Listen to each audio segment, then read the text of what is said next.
Dance ആഫിന്റെ പിടിയിലായ blogger Rincy മുംതാസിന് cinema മേഖലയിൽ ശക്തമായ ബന്ധങ്ങളുണ്ടെന്ന് വിവരം. റിൻസിയെ സ്ഥിരമായി വിളിച്ചിരുന്നത് 4 സിനിമാക്കാരാണെന്നാണ് പോലീസ് പറയുന്നത്. ആരാണ് ആ 4 പേർ? റിൻസിക്ക് കൂടുതൽ ആളുകളുമായി ബന്ധമുണ്ടോ? വിവരങ്ങൾ പലതും പുറത്തു വരേണ്ടതുണ്ട്.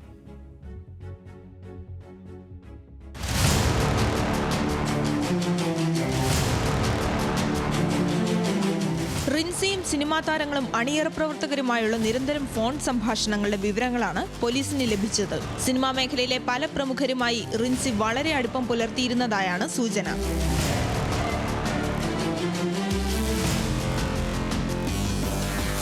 റിൻസിയുടെ ഫ്ളാറ്റിലെത്തിയവരുടെ CCTV ദൃശ്യങ്ങൾ പോലീസ് ശേഖരിച്ചു. കാക്കനാട്ടെ ഫ്ളാറ്റിൽ ഡാൻസ് ഓഫ് പരിശോധനയ്ക്കെത്തിയപ്പോൾ സുഹൃത്ത് യാസിർ അറാഫത്തിനൊപ്പമാണ് റിൻസിയെ പിടികൂടിയത്. റിൻസിയുടെ ഫോൺ പരിശോധിച്ചപ്പോഴാണ് ഞെട്ടിപ്പിക്കുന്ന വിവരങ്ങൾ പുറത്തുവന്നത്. സിനിമാ മേഖലയിലെ പല പ്രമുഖരുമായി ഇടപാടുകൾ നടത്തിയതിന്റെ വിവരങ്ങൾ ഇവരുടെ ഫോണിൽ സൂക്ഷിച്ചിരുന്നതായാണ് വിവരം.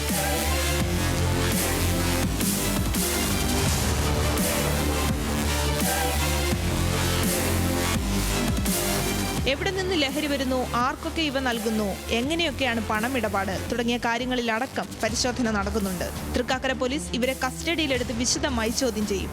സോഷ്യൽ മീഡിയയിൽ സജീവമാണ് റിൻസി മുംതാസ്. സിനിമാ മേഖലയിൽ സുപരിചിതയുമാണ്.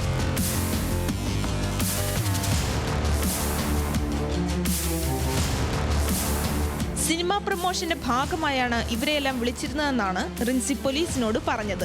അടുത്ത കാലത്ത് ഇറങ്ങിയ പല ചിത്രങ്ങളുടെയും പ്രൊമോഷനും മറ്റ് പ്രചാരണ പരിപാടികളും ഏറ്റെടുത്ത് നടത്തിയിരുന്നതും റിൻസിയായിരുന്നു. ഇതിന്റെ മറവിലാണ് ആവശ്യക്കാർക്ക് ലഹരി മരുന്നുകൾ എത്തിച്ചു കൊടുക്കുന്നതെന്നാണ് പോലീസ് പറയുന്നത്.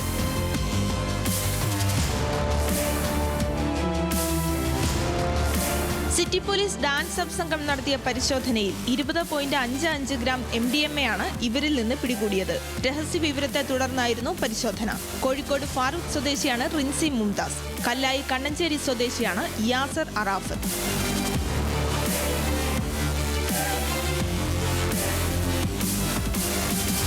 News desk, news Malayalam.